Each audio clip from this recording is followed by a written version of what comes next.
आइए आज हम लोग चित्रकला का वायरल पेपर करेंगे। बिल्कुल इसी प्रकार से पेपर आएगा, बिल्कुल इसी प्रकार से आएगा। इस पेपर को हम इतना डिटेल सॉल्व करेंगे कि जो भी आएगा उसको आप बहुत ही आसानी से कर जाओगे। ठीक, चित्रकला के पेपर में क्या आएगा, कैसे आएगा, क्या लिखना है, कैसे लिखना है, ठीक है, सबको बहुत डिटेल समझेंगे। ठीक है, तो आपने हिंदी मैथ में बहुत ही अच्छा किया है, चित्रकला में और भी अच्छा करके आएंगे। बस केवल मेरे साथ इस वीडियो को पूरा देख लीजिए, इसके बाद और कोई भी सहायता की आपको आवश्यकता नहीं होगी।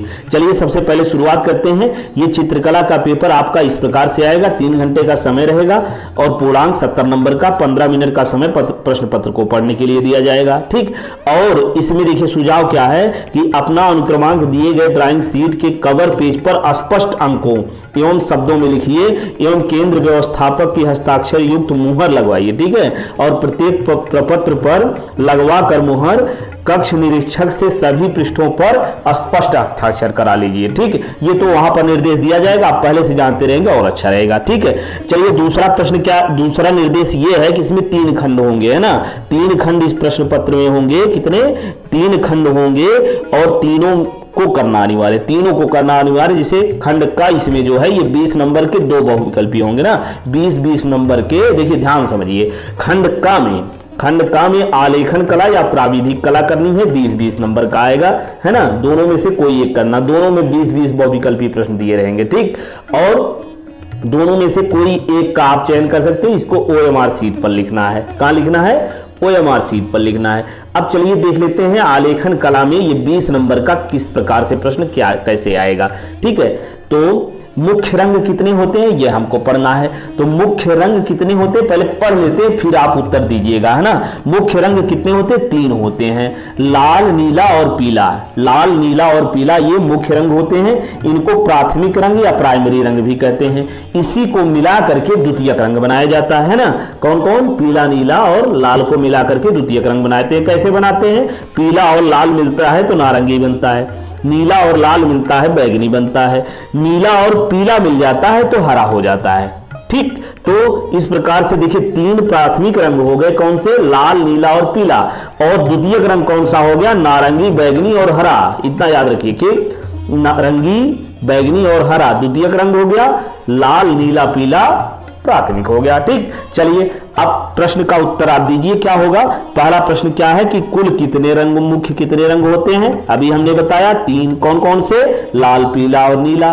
ठीक, चलिए इसके बाद दूसरा प्रश्न देखते हैं। इनमें से शीतल या ठंडा रंग कौन सा? समझिए, शीतल रंग वो होता है जिन रंगों में नीले रंग का प्रभाव होता है। जिन रंगों में नीले रंग का प्रभाव होता है वो शीतल रंग होता है। जैसे कौन से हो गए? नीला, आसमानी, हरा और धानी। ठीक, और गर्म रंग कौन सा होता है? जिन रंगों में लाल रंग का प्रभाव होता है। किसका? लाल रंग का प्रभाव होता है। जैसे पीला, नारंगी, लाल और बैगनी, ये हो गए हमारे गर्म रंग।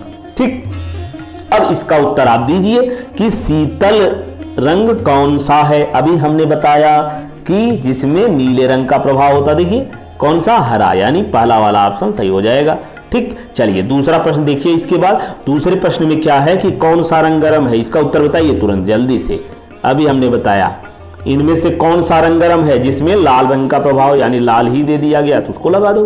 ठीक, चलिए अगला देखते हैं। दूसरा प्रश्न क्या है? ओस्टवाल्ड चक्र में कितने रंग होते हैं? अब यहां देख लीजिए ओस्टवाल्ड रंग क्या है। ठीक, ओस्टवाल्ड रंग चक्र इस प्रकार से होता है, इसमें 8 रंग होते हैं। कितने? 8 रंग। ठीक, 8 रंग कौन कौन से? पीला, धानी, गहरा हरा, आसमानी, नीला, बैगनी, लाल और नारंगी, पीला। ठीक, इस प्रकार से ये रंग 8 हो गए। अब देखिए इसमें जो आमने सामने के रंग हैं ये एक दूसरे के विरोधी रंग हैं, ये भी याद रखिए। ठीक है, विरोधी रंग कौन सा है ये भी समझ लीजिए। जैसे पीले का क्या है? नीला। ठीक है, पीले के सामने कौन सा है? नीला। धानी के सामने बैगनी हो गया। नारंगी के सामने कौन सा? आसमानी। ठीक, तो नारंगी का विरोधी रंग क्या हो गया? आसमानी हो गया। लाल का क्या हो जाएगा? गहरा हरा हो जाएगा। इस प्रकार से विरोधी रंग हम पता कर सकते हैं। और एक याद रखिए, इसमें जो नहीं दिया हुआ है, सफेद रंग का विरोधी क्या होता है? काला होता है। ठीक, तो अब प्रश्न करते हैं हम। देखिए क्या है कि ओस्टवाल्ड चक्र में कितने रंग होते हैं? अभी हमने बताया कितने? 8 होते हैं। ठीक, चलिए अगला प्रश्न देखिए। द्वितीयक रंग कौन सा है? अभी हमने बताया नारंगी, बैगनी और हरा। नारंगी, बैगनी और हरा। तो इसमें कौन सा दिया हुआ है? नारंगी द्वितीयक रंग हो गया। ठीक, चलिए इसके बाद तीसरा प्रश्न देखिए। तीसरे प्रश्न में क्या है? तटस्थ रंग कौन सा है? समझिए, काला और सफेद दो तटस्थ रंग होते हैं। ठीक है, काला और सफेद दो तटस्थ रंग होते हैं जिनका प्रयोग किसी रंग को हल्का या गहरा करने के लिए प्रयोग किया जाता है। ठीक है, कहा किया जाता है? किसी रंग को गहरा या हल्का करने के लिए प्रयोग किया जाता है। किसका? काला और सफेद का। इसमें कहां ऑप्शन है? इसमें ऑप्शन कौन सा लगेगा? सफेद और काला दिया हुआ, लगा दीजिए, पहला सही हो गया। ठीक, चलिए इसके बाद देखते हैं अगला प्रश्न। सातवां क्या है? प्राथमिक, ये सातवां प्रश्न है। क्या कह रहे हैं इसमें कि प्राथमिक अथवा मुख्य रंग कौन से हैं? अभी हमने बताया प्राथमिक रंग कौन सा है? लाल, नीला, पीला। ठीक है, लाल, नीला, पीला। तो कौन सा ऑप्शन सही हो जाएगा? दूसरा वाला, लाल, नीला, पीला, ये है प्राथमिक रंग। और द्वितीय कौन सा है? नारंगी, बैगनी और हरा। ठीक, चलिए अगला देखिए। इसके बाद कौन सा रंग, अगला प्रश्न क्या है? कौन सा रंग का माध्यम पारदर्शी होता है? किस रंग का माध्यम पारदर्शी होता है? ठीक है, पारदर्शी मतलब आर पार दिखना। तो समझिए, जल रंग, वाटर कलर। तो क्या ये जल रंग से जब हम कलर कर देते हैं तो पीछे भी दिखाई देता है? नहीं दिखाई देता। तैल रंग, तेल में देखिए पीछे भी दिखाई देता है, इसका मतलब यही खवाला रंग सही हो जाएगा। ठीक, चलिए इसके बाद नौवां प्रश्न देखते हैं। सफेद का विरोधी रंग कौन होता है? अभी हमने बताया कौन होगा? सफेद रंग का विरोधी काला हो जाएगा। का हो गया। ठीक है, इसके बाद अगला 10वां देखिए कि लाल रंग में नीला रंग मिलाने पर कौन सा रंग बनेगा? लाल रंग में नीला रंग मिलाने पर कौन सा रंग बनेगा? बताइए। चलिए देख लेते हैं कि कौन सा रंग। अभी हमने बताया था लाल में नीला मिलाएंगे क्या बनेगा? बैगनी। बैगनी है ना, बैगनी, नारंगी, हरा, ये द्वितीयक रंग होता है। ठीक, लाल में नीला मिलाएंगे तो क्या बनेगा? बैगनी, यानी का ऑप्शन सही हो जाएगा। ठीक, चलिए आगे देखते हैं। पीले रंग में लाल मिलाने पर कौन सा रंग होता है? पीले में लाल मिलाने पर नारंगी बनता है। अभी हमने बताया ना, पीले में लाल मिलाएंगे नारंगी, नीले में लाल मिलाएंगे बैगनी, नीला और पीला मिला दो हरा हो गया। ठीक, चलिए अब इसके बाद अगला प्रश्न देखते हैं। ये दो प्रश्न हो गए ना, यहां से ये दोनों हमने कर लिया। ठीक, पीले में लाल मिलाएंगे क्या बनेगा? पीले में लाल मिलाएंगे नारंगी, यानी का इसमें भी सही है। ठीक, चलिए आगे देखिए। द्वितीयक रंग कितने होते हैं? अब तो हवा हो गया होगा सभी प्रश्न, है ना। द्वितीयक रंग कितने होते हैं? कितने रंग होते हैं? 3। कौन से? नारंगी, बैगनी और हरा। ठीक, द्वितीयक रंग हो गया। चलिए, पीले रंग का विरोधी कौन सा है? चक्र देखिए, ओष्ठवाल चक्र, उसको याद कर रख के जाइए। पीले के सामने क्या है? नीला है। तो पीले के सामने यदि नीला है तो कौन सा ऑप्शन सही हो जाएगा? क वाला, यानी पहला। ठीक, चलिए इंद्रधनुष में कितने रंग होते हैं? इंद्रधनुष में कितने रंग होते हैं? 7 रंग होते हैं, बचपन से पढ़ते आ रहे हो। ठीक, चलिए आगे देखते हैं। कला शब्द किस भाषा का शब्द है? किस भाषा का है कला? है ना, कला संस्कृत भाषा का शब्द है। ठीक, चलिए आगे देखिए कि पेंसिल से बनाई गई रेखा अधिक काली कौन सी होती है? समझिए, अब ध्यान से यह चित्र देख लीजिए, हमने यहां दे दिया है आपको। तो देखिए, जिसमें यच, ऐसे समझिए, यच यानी हल्का, बी यानी काला, ब्लैक, काला। ठीक, यच हल्का, तो जो जितने यच रहेगा वो उतने हल्का होगा। जो जितने यच होगा, देखिए 6H नीचे हम लिखा ना, 6H हल्का है, 5H उससे ज्यादा गाढ़ा, 4H, 3H, 2H, H, तो ये क्रमशः जो है गाढ़ा होता चला जा रहा है। जब B आ गया, B जितने बढ़ेगा, समझिए, B जितने बढ़ेगा उतने गाढ़ा होगा, H जितने बढ़ेगा उतने हल्का होगा।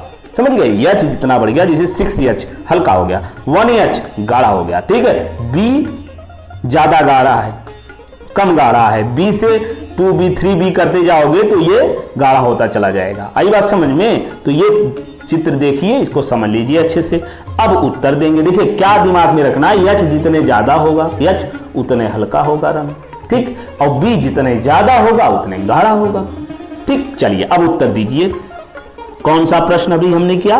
पेंसिल से बनाई गई रेखा अधिक काली कौन होगी? बताइए। देखिए H जहां जहां देखिए, एक पहले वाले में केवल B लिखा, 2B लिखा हुआ है, तो यही सबसे ज्यादा काला होगा, है ना। चलिए आगे देखिए। इसके बाद कौन सी, 17वां प्रश्न क्या कह रहे हैं कि कौन सी पेंसिल से बनाई गई रेखा हल्की होगी? अब बताइए। चलिए, हल्की किसमें होगी? जिसमें H जितने ज्यादा होगा। देखिए का में 2H लिखा है, फिर HB, 2B, 4B लिखा है, तो सबसे कम हल्की कौन सी हो जाएगी? 2H।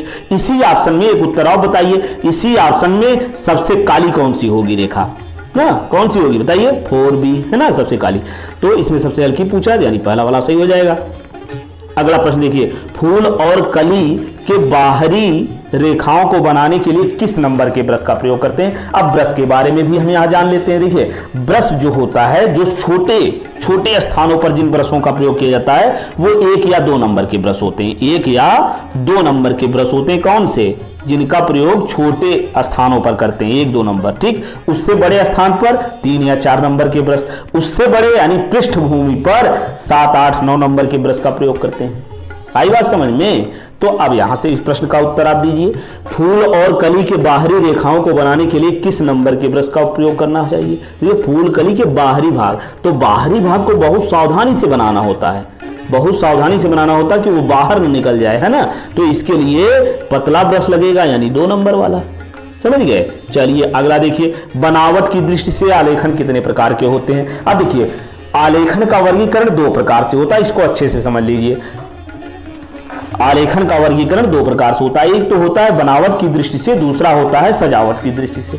बनावट की दृष्टि से 4 प्रकार का, सजावट की दृष्टि से 5 प्रकार के होते हैं। ठीक, अब बनावट की दृष्टि से चारों प्रकार कौन सा है, प्राकृतिक आलेखन, जिसका उपयोग पेड़ पौधे, पत्तियों, फूलों, कलियों आदि को या आदि प्राकृतिक वस्तुओं को संयोजन में किया जाता है। ठीक, और दूसरा अलंकारिक आलेखन। अलंकारिक आलेखन ये वस्तुओं को अधिक से अधिक सुंदर बनाने के लिए किया जाता है, वस्तुओं को अधिक से अधिक सुंदर बनाने के लिए किया जाता है। इसमें प्राकृतिक वस्तुओं के वास्तविक आकार पर बिल्कुल ध्यान नहीं दिया जाता। वास्तविक आकार क्या, इससे नहीं मतलब, अलंकार सुंदर रहना चाहिए। ठीक, चलिए अब तीसरा जो है बनावट के आधार पर, तीसरा ज्यामितीय आलेखन। ज्यामिति देखिए इसमें नाम में ही है, ज्यामितीय यंत्र जैसे पेंसिल, स्केल, चांदा, प्रकार, है ना, आदि की सहायता से जो आलेखन बनाए जाते हैं। जैसे क्या हो गया, जैसे त्रिभुज में, वर्ग में, वृत्त में आदि चीजों में। ठीक है, तो ये हो गया ज्यामितीय आलेखन। और चौथा सूक्ष्म आलेखन। देखिए तीनों प्रकार के जो उपयुक्त हमने बताया है उन सभी को मिला करके सूक्ष्म आलेखन होता है। ठीक, तो ये तो हो गया बनावट की दृष्टि से आलेखन का प्रकार। अब इसके बाद देख लेते हैं सजावट की दृष्टि से आलेखन। सजावट की दृष्टि से 5 प्रकार का होगा। कौन, किनारी का आलेखन। पहला किनारी का आलेखन। ये क्या है, साड़ी, मेजपोश, चादर आदि के किनारों पर सजावट के लिए किया जाता है, नाम में ही है सब। ठीक है, किनारी के आलेखन। इसके बाद दूसरा होता है कोने का आलेखन। कोने का आलेखन बताइए क्या होगा, किसी वस्तु के चारों कोनों को सजाने के लिए बनाया जाता है। हाँ ठीक है, चलिए अगला देखिए, केंद्र के आलेखन। इसको बताइए क्या होगा, केंद्र के आलेखन जो किसी वस्तु के केंद्र को सजाने में किया जाता है ना, केंद्रीय भाग बीच में। ठीक, चलिए चौथा धरातल के आलेखन। धरातल के आलेखन कौन से होंगे, किसी वस्तु के समस्त धरातल को सजाने के लिए प्रयुक्त होगा। ठीक, अब मुख पृष्ठ आलेखन। ये क्या होता है, किसी पुस्तक या डायरी, पत्रिका आदि के मुख पृष्ठ को सजाने के लिए इसका प्रयोग करते हैं। ठीक, तो इस प्रकार से बनावट 4 प्रकार के और सजावट 5 प्रकार के। बनावट में कौन सा, प्राकृतिक, अलंकारिक, ज्यामिति, सूक्ष्म, और सजावट की दृष्टि से कौन सा हो जाएगा, ये हमारा हो गया किनारी, कोने, केंद्र, धरातल और मुख पृष्ठ। ठीक, चलिए अब उत्तर दीजिए फटाफट। तो ये प्रश्न हमारा है कि बनावट की दृष्टि से आलेखन कितने प्रकार के होते, बताइए कितने प्रकार के, 4 प्रकार। सब प्रश्न हवा जो हो जाएगा, कोई भी आए। ठीक, चलिए अगला प्रश्न करिए। इस प्रश्न में क्या कह रहे हैं कि छत के केंद्र को अलंकित करने के लिए कौन सा आलेखन प्रयुक्त होगा, केंद्र को अलंकित करने के लिए केंद्रीय आलेखन। आगे पढ़ने की जरूरत नहीं है। ठीक, समझ में आया। चलिए 20वां प्रश्न ये हमने आलेखन कला वाला 20वां प्रश्न हमने क्रमशः कर लिया। अब आलेखन यदि आप नहीं करना चाहते हैं, कठिन लग रहा है, जिनको गणित थोड़ा भी आती है वो प्राविधिक कला बहुत आसानी से कर जाएंगे। चलिए देखते हैं प्राविधिक कला में पहला क्या है कि समबाहु। चलिए 2 प्रश्न एक बार में करेंगे, बहुत सरल है ना। समबाहु त्रिभुज का प्रत्येक कोण कितने अंश का होता है। समबाहु में प्रत्येक कोण 60 अंश का, तीनों कोणों का योग 180 होता है, तो समबाहु में प्रत्येक कोण बराबर होते हैं तो 60 अंश होगा। ठीक, संपूर्ण कोण कितना होता है, 360 अंश का। संपूरक कोण कितना होता है, 360 अंश का, यानी पहला वाला सही हो जाएगा। समकोण कितने अंश का होता है, पाइथागोरस प्रमेय लगाए हो ना, तो कितने अंश का होता है समकोण, 90 अंश का होता है। इसमें कौन सा ऑप्शन सही हो जाएगा, का वाला। ठीक, और इसके बाद चौथे प्रश्न का उत्तर बताइए, प्रत्येक कोण वर्ग का प्रत्येक कोण कितने अंश का होता है। ठीक, चलिए यहां वर्ग हम बना देते हैं, ये आपका वर्ग हो गया। ये वर्ग में क्या होता है, चारों भुजाएं बराबर होती है। ठीक, तो लग रहा है बराबर ना, ठीक है। तो वर्ग में चारों भुजाएं बराबर होती हैं, प्रत्येक कोण कितना होता है, ये 90 अंश का होता है। तो क्या कह रहे हैं, प्रत्येक कोण कितने अंश का होगा, 90 अंश का, यानी कौन सा सही हो जाएगा, का वाला। ठीक, एक वर्ग की आंतरिक कोणों का योग, कोई भी चतुर्भुज हो चारों कोणों का योग जो है कितना होता है, 360 होता है, का वाला सही हो जाएगा। ठीक, चलिए छठवां देखते हैं। इसके बाद छठवें में क्या है, कौन सी पेंसिल से, देखिए कौन सी पेंसिल से बनाई गई रेखा अधिक काली होती है, कौन सी पेंसिल से बनाई गई रेखा अधिक काली होती है, बताइए जल्दी। क्या होगा, जिसमें बी ज्यादा होगा, यानी पहले वाले में 2b। ठीक है, पहले वाले में क्या है 2b, तो वही हो जाएगा। अब अगला प्रश्न क्या है, वर्ग की, क्या कह रहे हैं, वर्ग की चारों भुजाओं की नाप क्या होती है, चारों भुजाओं की नाप क्या होती है, बताइए। वर्ग की चारों भुजाओं की नाप क्या होती है, ऑप्शन में क्या दिया हुआ, चारों भुजाएं बराबर होती हैं, बड़ी छोटी होती हैं, आमने सामने बराबर होते हैं, या इनमें से कोई नहीं। तो इसमें क्या हो जाएगा, वर्ग की चारों भुजाएं बराबर होती हैं, वर्ग में चारों भुजाएं बराबर होती हैं। अभी हमने देखा, देखिए ये वर्ग है ना, ये वर्ग हो गया, चारों भुजाएं बराबर होती हैं। ठीक, चलिए अगला प्रश्न देखिए। अगले प्रश्न में क्या है, मापनी में पहले बड़े मुख्य भाग लिखा जाता है।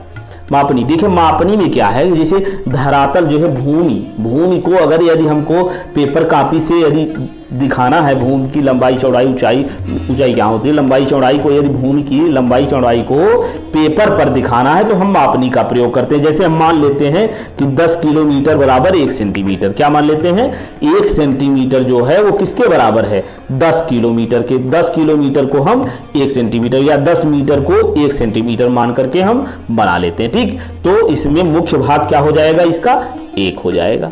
ठीक, चलिए 1 मीटर में कितने सेंटीमीटर होते हैं, अब ये पैमाना याद रखिए किस प्रकार, देखिए kilo hecto deca metre deci centi milli, ऐसे kilo hecto deca metre deci centi milli. तो अभी हमने दिखाया, देखिए इसमें बताइए जो एक स्थान बाद होगा, ये 10-10 के अंतराल से है, kilo hecto deca metre deci centi milli, या हमने लिख दिया, आप समझिए किलो के बाद हेक्टो है ना, तो 1 किलो में कितना हेक्टो होगा, 10 हेक्टो, 1 किलो में कितना डेका होगा, 100 होगा। ठीक, कहीं से भी शुरू कर लीजिए, kilo hecto deca metre deci centi milli, तो मीटर को यदि देसी में बदलना है तो 1 मीटर में कितना देसी होगा, देखिए ध्यान से, यहाँ तो मीटर के जस्ट बगल में है देसी, इसका मतलब 10। ठीक, एक मीटर में 10 डेसीमीटर। और अगर पूछा जाए 1 डेसीमीटर में कितना मीटर, तो 1 डेसीमीटर में भी 10 मीटर। 1 हेक्टोमीटर में कितना डेकामीटर, 10 डेकामीटर। लेकिन एक मीटर में देखिए 2 स्थान बाद अगर पूछा जाए, चलिए मीटर को बदलते हैं, मीटर 1 मीटर में 10 डेसीमीटर। ठीक, और सेंटीमीटर बदलना है तो 1 मीटर में 100 सेंटीमीटर, 2 स्थान बाद है। किलोमीटर बदलना है तो 1 मीटर में 100 किलोमीटर, बस इतने करना है। चलिए इस आधार पर प्रश्न हम करते हैं। पहला प्रश्न क्या है, इसमें 1 मीटर में कितने सेंटीमीटर होते हैं, इसका उत्तर बताइए फटाक से, कितना होते हैं 1 मीटर में, देखिए 2 स्थान बाद ना 100 सेंटीमीटर हो जाएगा हमारा। ठीक, का हो गया। वृत्त का आकार कैसा है, ये प्रश्न है हमारा, वृत्त का आकार कैसा है, बताइए इसमें से वृत्त का आकार कौन सा है ना, ये 0, ये है वृत्त का आकार है ना, ये हो गया वृत्त का आकार, यानी का वाला सही हो गया। इनमें कौन सा आकार आयत का है, अगला प्रश्न, इसमें आयत का आकार कौन सा है, ये आयत का आकार इनमें से कौन सा है, तो आयत देखिए पहले वर्ग दिया है, फिर वृत्त दिया है, फिर क्या है, ये आयत है, फिर त्रिभुज है। ठीक, तो ग वाला सही हो जाएगा, बहुत ही आसान प्रश्न आएगा, है ना। चलिए इनमें से कौन सा आकार त्रिभुजाकार होता है, कौन सा आकार बताइए, इसमें कौन सा आकार त्रिभुज के आकार का, पहला वाला। ठीक, चलिए इसके बाद आगे देखिए, रेखा किसे कहते हैं, रेखा किसे कहते हैं, 2 बिंदुओं के बीच की दूरी, सीधी रेखा 3 बिंदुओं के बीच की दूरी, और क्या दिया है, इनमें से कोई नहीं, तो कौन सा हो जाएगा। रेखा क्या होती है, 2 बिंदुओं के बीच की दूरी, जैसे हम यहाँ एक रेखा खींच देते हैं इस प्रकार से, तो इन दोनों बिंदुओं के बीच की दूरी जो होगी ये क्या होगी, ये रेखा हो जाएगी। ठीक, यानी कौन सा ऑप्शन सही हो जाएगा, का वाला। ठीक, निम्नलिखित में से कौन एक अधिक कोण है, निम्नलिखित में से कौन एक अधिक कोण है, इसमें बताइए अधिक कोण क्या होता है, 90 अंश से अधिक और 180 अंश से कम का कोण जो है वो अधिक कोण होता है, तो कौन वाला सही हो जाएगा, का वाला। ठीक, चलिए आगे पढ़ने की जरूरत नहीं, 60 से बड़ा ना कोई मतलब नहीं है। अगला देखिए 15वां प्रश्न क्या है, समबाहु त्रिभुज किसे कहते हैं, समबाहु त्रिभुज मतलब 3 समबाहु, समबाहु, सम मतलब बराबर, बाहु माने भुजाएं, त्रिभुज की जिसकी तीनों भुजाएं बराबर होती हैं। अब जब तीनों भुजाएं बराबर होंगी तो जितना चीज होगा सब बराबर, तीनों कोण बराबर, तीनों भुजा बराबर, तो क्या होगा, इनमें से तीनों भुजाएं अंतः कोण बराबर होते हैं, पहला ऑप्शन सही है। आगे इनमें से तीनों भुजाएं छोटी बड़ी होती हैं, आमने सामने भुजाएं बराबर होती हैं, आमने सामने कोई प्रश्न नहीं इसमें, ठीक, तो पहला सही हो जाएगा। चलिए अगला देखिए 16वां प्रश्न, बहुत ही आसान है ना। चलिए अगला देखिए कि 180 अंश के कोण को हम क्या कहते हैं, 180 अंश के कोण को क्या कहते हैं। देखिए 180 अंश का कोण ऐसे बनाते हो ना, तो ये कितना हो जाएगा, 180 अंश एक ऋजु रेखा या सरल रेखा होती है, ठीक, तो कौन सा सही, का वाला। तो इसके बाद अगला प्रश्न देखिए 16वां क्या है, वर्ग किसे कहते हैं, वर्ग किसे कहते हैं। वर्ग में चारों भुजाएं बराबर होती हैं, अभी हमने बताया ना, वर्ग से बहुत प्रश्न आया है।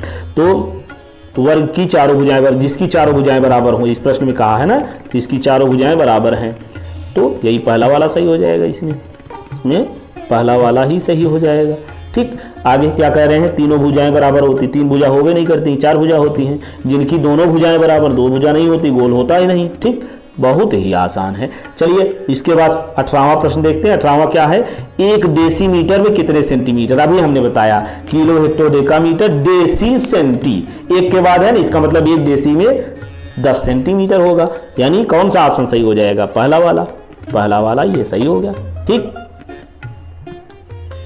ये पहला सही हो गया। चलिए इसके बाद अगला देखिए 19वां प्रश्न क्या कह रहे हैं कि 1 मीटर में कितने डेसीमीटर। देखिए 1 metre, kilo hecto decametre, metre के बाद डेसी आ गया, इसका मतलब इसमें भी 10 होगा, एक स्थान बाद आए तो 10 ना।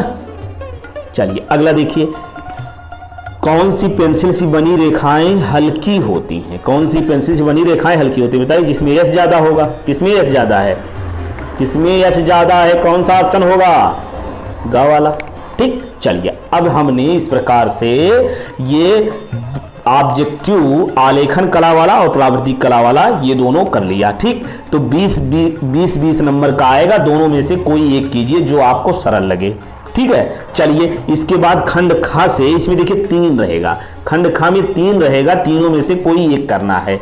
पहला क्या है, देखिए पहला है प्राकृतिक दृश्य चित्रण, ठीक है। देखिए यहाँ कहा ना, खंड खा में प्राकृतिक दृश्य चित्रण, आलेखन कला, प्राविधिक कला में से केवल एक का ही चित्रण करना है। तो प्राकृतिक में देखिए ये 22 × 18 सेमी के आयत में, 22 × 18 सेमी, इस प्रकार से कुछ देखिए 18, ये थोड़ा सा कम होगा चौड़ाई और लंबाई थोड़ी ज़्यादा होगी, ठीक है। तो इस प्रकार के आयत में ग्रामीण सूर्योदय के दृश्य चित्रण कीजिए। खेत की ओर जाते हुए किसान, खेत की ओर जाते हुए किसान, ये इसी आकार का इसको ही ढक देते हैं ना, ये प्रश्न हमारा हो गया, इस प्रकार से बना देते हैं, ये हो गया 22-18 लगभग है ठीक है। तो इसमें किसान के जाते हुए चित्र करना है, आकाश में कुछ पक्षी हैं, ठीक है, ये प्राकृतिक चित्र है। इस प्रकार से आपको घास चरती हुई गाय का चित्र बनाइए। चित्रांकन वाटर कलर पेस्टल रंगों का प्रयोग करें। चित्रांकन करते समय निम्नलिखित बातों का ध्यान देना। देखिए क्या ध्यान देना है, सही संरचना और परिप्रेक्ष्य में 10 नंबर का ये होगा। संयोजन आप किस प्रकार से करते हैं, इसका 5 नंबर मिलेगा। सुसंगत रंगों का चयन यदि अच्छे से करते हैं तो 10 नंबर मिल जाएगा। अब आकर्षण या सामान्य प्रभाव यदि अच्छा लग रहा है तो 5 नंबर इस पर मिल जाएगा, ठीक है। प्राकृतिक दृश्य से ये हो गया। आलेखन सरल होता है, सामान्यता ज़्यादातर लोग आलेखन ही करते हैं इसमें। तो देखिए ये क्या है, इसमें दिए गए ड्राइंग शीट पर 16-12 है ना, 16-12 ये भी लगभग उसी आकार का है, ठीक है, 16-12 ऐसा कुछ, ठीक है। इस आयत में क्या करना है, खिड़की के पर्दे पर इकाई वाला लयबद्ध आलेखन चित्रित कीजिए। किसी भारतीय पुष्प, कलियां, पत्तियों सुंदर संयोजन के हो। आलेखन में मछली का लयपूर्ण संयोजन हो, रंग योजन उत्तम हो। आलेखन में कम से कम 3 संगति वाले जल रंगों का प्रयोग कीजिए, ठीक। इस प्रकार से प्रश्न होगा, आप तैयार होके जाइएगा कलर पेन से, ठीक। तो आलेखन में निम्न बिंदुओं पर विशेष ध्यान देना। देखिए किस प्रकार से आपको नंबर मिलेगा। ये इकाई मौलिकता आप जो है किस प्रकार से नाप करके 16 और 12 अच्छे से नाप पाते हैं कि नहीं, तो इस पर जो है आपका 10 नंबर मिल जाएगा। लयात्मक रेखांकन आप किस प्रकार से रेखांकन करते हैं, इस पर 5। उत्तम रंग संगत रंग कैसे भरते हैं, 10। आकर्षक है तो 5, ठीक। तो इस प्रकार से यदि आलेखन करना चाहें तो ये कर सकते हैं। प्राविधिक कला में देखिए इसमें 5 प्रश्न में से किन्हीं 3 का उत्तर देना। ये कठिन ही होता है, बहुत कम लोग करते हैं, देख लीजिए। इस प्रकार से प्रश्न रहेगा। प्रश्न क्या है कि रचना में निर्दिष्ट रेखाएं, रचनात्मक रेखाएं स्पष्ट हों, रचना में रचनात्मक रेखाएं ना मिटाएं। ठीक, ये सब है। तो प्रश्न देखिए 5 दिया हुआ, इसमें आपको 3 करना। पहला प्रश्न क्या है, अच्छा ये भी सावधानी इसमें देखिए, रफ कार्य श्वेत फुल स्केप पेपर पर कीजिए, इसे भी अपने उत्तर पत्र के साथ संलग्न कर दीजिए। ठीक, ये सब ध्यान देना आपको। आगे 2 असमान वृत्त का खा की अनुस्पर्शी उभयनिष्ठ स्पर्श रेखाएं खींचिए, है ना, रचना वाला वही प्रश्न मैथ वाले। एक त्रिभुज जिसकी भुजाएं क्रमशः 4 सेमी 3.5 सेमी तथा 3 सेमी हैं के अंतर्गत एक वृत्त की रचना कीजिए जो त्रिभुज की तीनों भुजाओं को स्पर्श करे, है ना, अंतःवृत्त बनाना है। आगे क्या है कि एक समद्विबाहु त्रिभुज बनाइए जिसके प्रत्येक कोण 50 अंश का हो, इसके अंतर्गत एक अर्धवृत्त की रचना कीजिए, है ना। तो ये इस प्रकार से है। यदि आप इसका डिटेल उत्तर जानना चाहते हैं, है ना, तो मैसेज कीजिएगा, बता देंगे। वैसे इसको करते बहुत कम लोग, है ना, तो इसमें टाइम मत ज़्यादा लगाइए। आगे देखते हैं खंड ग से, आप समझिए खंड क से देखिए, फिर से एक बार से रिपीट कर लीजिए। खंड क से आलेखन या प्राविधिक कला से 20-20 ऑब्जेक्टिव आएगा, कोई एक करना होगा। और खंड ख से प्राकृतिक चित्र आलेखन या प्राविधिक कला, ये 30 नंबर का आएगा। तीनों में से कोई एक करना है, तीनों में से कोई एक करेंगे 30 नंबर मिल जाएगा। ठीक, अब तीसरा ग से देखिए, इसमें 2 भाग हैं, क और ख, दोनों भाग को बनाना आपको अनिवार्य है। खंड क में देखिए, खंड क में इसमें ग वाले में क और ख 2 भाग है, क से 10 नंबर और ख से 10 नंबर का है। ठीक, तो क में 10 नंबर क्या बनाने से आपको मिलेगा, निम्नलिखित में से किसी एक का स्मृति चित्रण। क्या करना है, स्मृति चित्रण करना है इसका। तो स्मृति चित्रण में किस प्रकार से करना है, पेंसिल के माध्यम से बनाइए, चित्र की माप 15 सेमी से कम ना हो। ठीक, इसमें आप क्या बना सकते हैं, इनमें से कोई एक बनाना है ना, निम्नलिखित में से किसी एक का स्मृति चित्रण करना है। तो कोई एक, आप पत्तियों सहित आम बना लीजिए, पत्तियों सहित अनार बना लीजिए, पत्तियों सहित मूली लौकी या जो भी आ रहा है आप इसमें से बना लीजिए। ठीक, अब ये तैयार करके जाइए, इसमें से कोई ना कोई निश्चित रूप से आएगा। क्या, पत्तियों सहित आम, पत्तियों सहित अनार, पत्तियों सहित मूली लौकी। ठीक है, ये सब तैयार कर लीजिए। अब इसके बाद इसमें देखिए रेखा आप किस प्रकार से खींचे 4 नंबर पर, आकृति अनुरूपता किस प्रकार से 6 नंबर, टोटल 10 नंबर का ये का वाला हो गया ना। 5 में से कोई एक ही करना है, 4 में से इसमें से कोई एक ही करना है। चलिए इसके बाद खा वाले में क्या है, ये खा में आपका ये भी 10 नंबर का होगा। इसमें देखते हैं, निम्नलिखित में से किसी एक का स्मृति चित्रण पेंसिल के माध्यम से बनाइए, चित्र की माप 15 सेमी से कम ना हो। क्या, इसमें बनाना सुराही, खुला छाता, कप प्लेट, जग। ये 8 जो प्रश्न है, आज जो प्रश्न दिया हुआ है बनाने के लिए, इसको आप अभ्यास करके जाइए। ठीक, तो इसमें से ही आएगा। ठीक, चलिए तो इस प्रकार से हमने चित्रकला को पूरा कंप्लीट कर लिया है। यदि आपको अच्छे से ना तैयार हुआ हो तो पूरा एक बार फिर से देख लीजिए, आपको सब कुछ कंठस्थ हो जाएगा। ठीक है, चलिए पढ़ते रहिए, मिलते हैं नेक्स्ट वीडियो में।